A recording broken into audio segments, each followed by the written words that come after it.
Bienvenidos a una sesión más de este ciclo, el Círculo Bastiat, dedicado a comentar para ustedes el libro de Ayn Rand, cuyo título es La virtud del egoísmo, que recoge 14 escritos de Ayn Rand realizados entre 1961 y 1964. Y estamos atendiendo al que considero es el principal escrito de este libro, que lleva por título precisamente La ética objetivista, en el cual Ayn Rand nos presenta pues lo que podríamos llamar precisamente su propuesta ética dentro del marco de la filosofía randiana que se conoce como el objetivismo. Dice Ayn Rand, y en esto nos quedamos en la sesión anterior, que un ser que no sabe en forma automática qué es verdadero y qué es falso, tampoco puede saber automáticamente qué es correcto y qué es incorrecto, es decir, qué es lo bueno y qué es lo malo para él. Y este es el ser humano. Nosotros no sabemos de forma automática qué es verdadero y qué es falso. Tampoco sabemos de forma automática qué es lo correcto y qué es lo incorrecto. Y por lo tanto tampoco sabemos de forma automática qué es lo bueno y lo malo para nosotros y también para los demás. Pero afortunadamente contamos con una maravillosa herramienta que es la razón, la cual, si nos decidimos a utilizarla, y ahí entra la voluntad, y la utilizamos correctamente, y ahí entran los principios de la lógica, del pensar correcto, nos permite encontrar las respuestas a estas preguntas: ¿qué es lo verdadero? ¿Qué es lo falso? ¿Qué es lo correcto? ¿Qué es lo incorrecto? ¿Y qué es lo bueno? ¿Y qué es lo malo? Dice Ayn Rand que, sin embargo, aunque no conocemos automáticamente qué es lo verdadero y qué es lo falso, qué es lo correcto y qué es lo incorrecto, y qué es lo malo y qué es lo bueno, necesitamos de ese conocimiento para vivir. ¿Por qué? Porque los seres humanos no estamos exentos de lo que Ayn Rand llama las leyes de la realidad. Somos, los seres humanos, un organismo específico, con una naturaleza específica, que requiere acciones específicas para mantenerse con vida y para mejorar sus niveles de bienestar, ¿sí? Los seres humanos no podemos lograr nuestra supervivencia de manera arbitraria. No de cualquier forma logramos los seres humanos sobrevivir, ni con actos efectuados al azar, ni por ciegas urgencias, ni por casualidad, ni por capricho, ¿sí?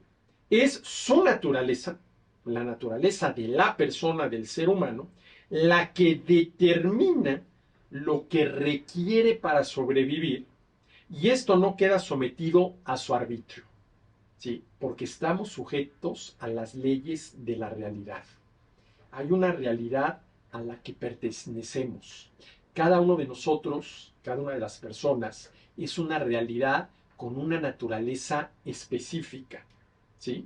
Y es esta naturaleza, vamos a decirlo así, la naturaleza humana, la que determina lo que requerimos para sobrevivir, y esto no queda sometido a nuestro libre arbitrio. Por ejemplo, si yo lo que quiero para sobrevivir es quitarme la sed para no morir deshidratado, tengo que beber algún líquido. Y eso no está sujeto a mi arbitrio. Los líquidos, comenzando por el agua, quitan la sed. Si yo quiero quitarme la sed, por ejemplo, con alimentos, no lo voy a lograr.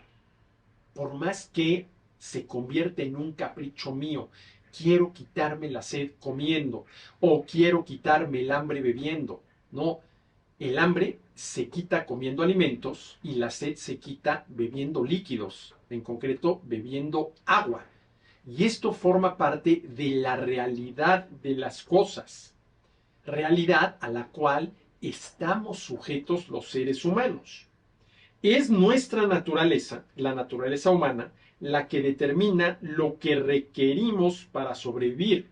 Agua para quitarte la sed y no morir de sed, alimento para quitarte el hambre y no morir de hambre, y esto no queda sometido a nuestro arbitrio. Si quieres quitarte el hambre, tienes que comer alimento. Si quieres quitarte la sed, tienes que beber algún líquido, ¿sí? Es su naturaleza la que determina lo que requiere para sobrevivir y esto no queda sometido a su arbitrio. Ahora bien, lo que sí está abierto a su elección es únicamente si lo descubrirá o no, si habrá de elegir las metas y valores correctos o no. Y aquí estamos ya en el ámbito de la ética, ¿sí? Los seres humanos somos libres para efectuar una elección errada, pero no para tener éxito a través de una mala elección. A ver, yo puedo elegir quitarme el hambre bebiendo. Lo puedo hacer. Nada más que esa es una elección errada, cuya consecuencia va a ser que si insisto en el error, voy a acabar muriéndome de hambre. Porque el hambre no se quita bebiendo agua, se quita comiendo alimento, ¿sí? Y esto está en nuestra naturaleza, ¿sí? ¿Quieres quitarte el hambre? Tienes que comer alimento. ¿Quieres quitarte la sed? Tienes que beber agua. Entonces, es la naturaleza la que determina lo que requiere para sobrevivir. Alimento para comer, agua para beber. Y esto no queda sometido a su arbitrio. Yo no puedo cambiar, ¿sí?, las leyes de la naturaleza, ¿sí? Lo que sí está abierto a su elección es únicamente si lo descubrirá o no, si habrá de elegir las metas y valores correctos o no. Es libre para efectuar una elección errada, quitarme el hambre bebiendo, pero no para tener éxito a través de una mala elección, porque bebiendo no me voy a quitar el hambre, ¿sí? No podemos, ¿sí?, evadir las consecuencias de evadir la realidad.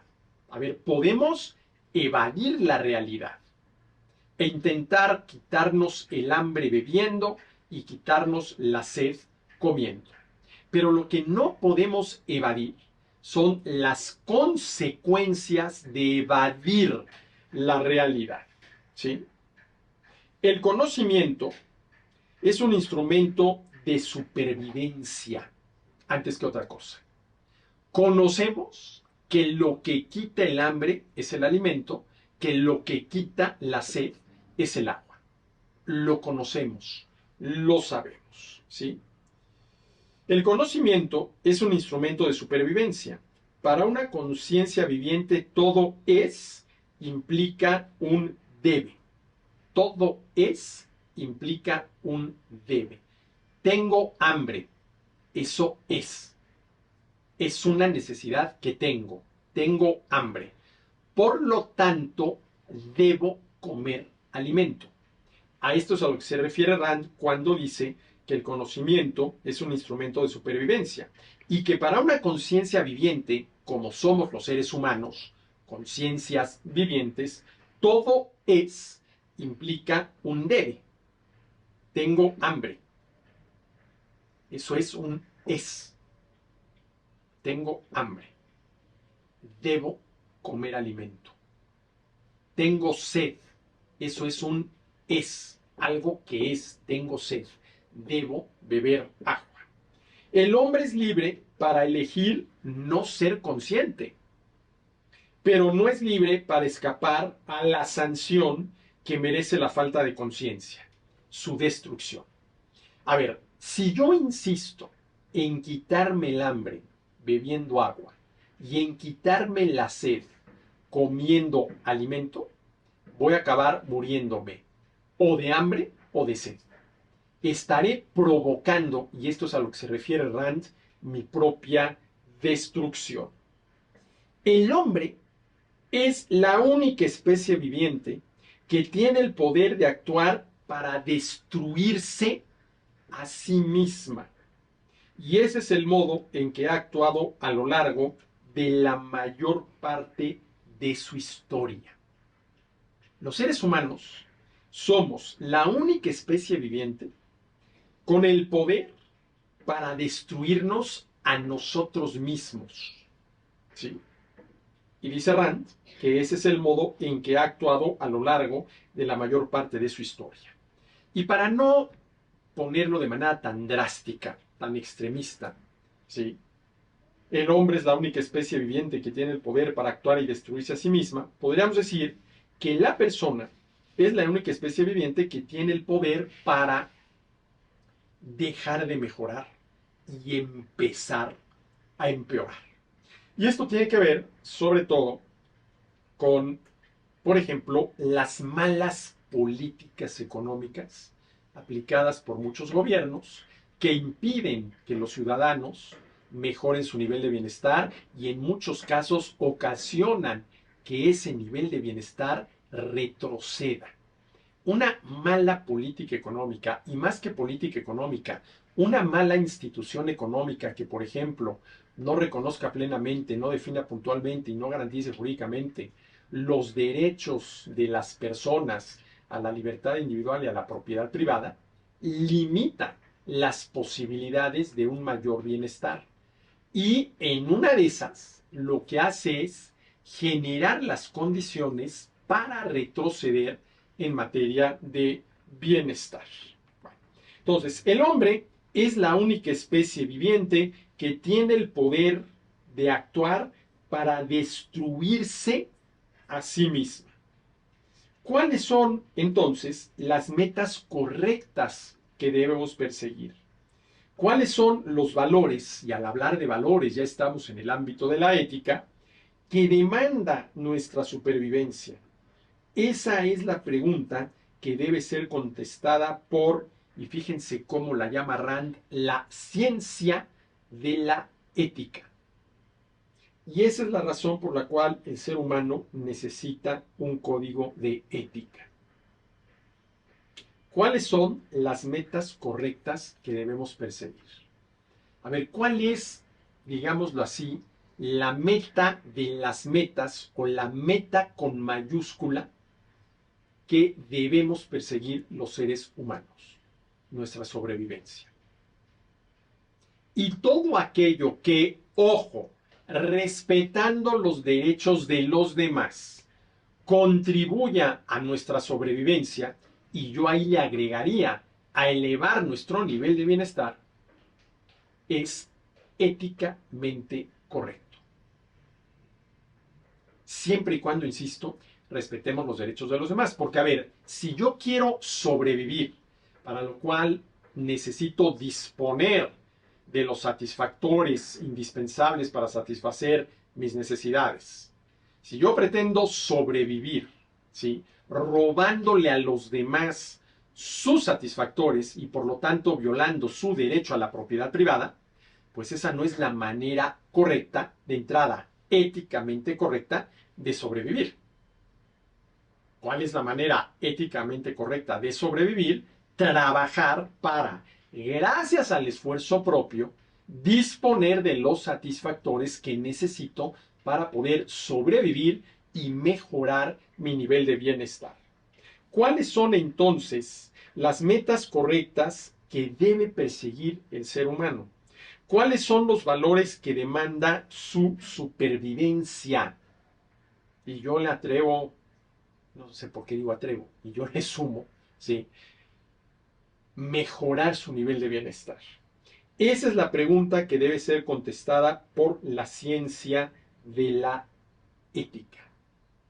Y ya más adelante le voy a dedicar una sesión a este concepto de ciencia de la ética, porque hay muchos, empezando por muchos filósofos, que no consideran que la ética sea una ciencia. Si es un conocimiento válido, es un conocimiento muy importante, pero no es un conocimiento científico. Sin embargo, Rand habla de la ciencia de la ética. ¿Cuáles son entonces las metas correctas que debemos perseguir? La sobrevivencia. Pero no se trata nada más de una meta, no se trata nada más de tener un objetivo, de perseguir un fin. ¿Sí? Aquí lo importante es cuáles son los medios correctos para lograr ese fin. A ver, el fin es mi sobrevivencia. ¿Cuáles son los medios correctos para conseguirla? Robándole a los demás los satisfactores que son de su propiedad para que yo pueda satisfacer mis necesidades. Robo que supone violar su derecho a la propiedad privada o trabajar para que yo consiga los satisfactores que necesito para satisfacer mis necesidades. ¿Cuáles son las metas correctas que debe perseguir el ser humano?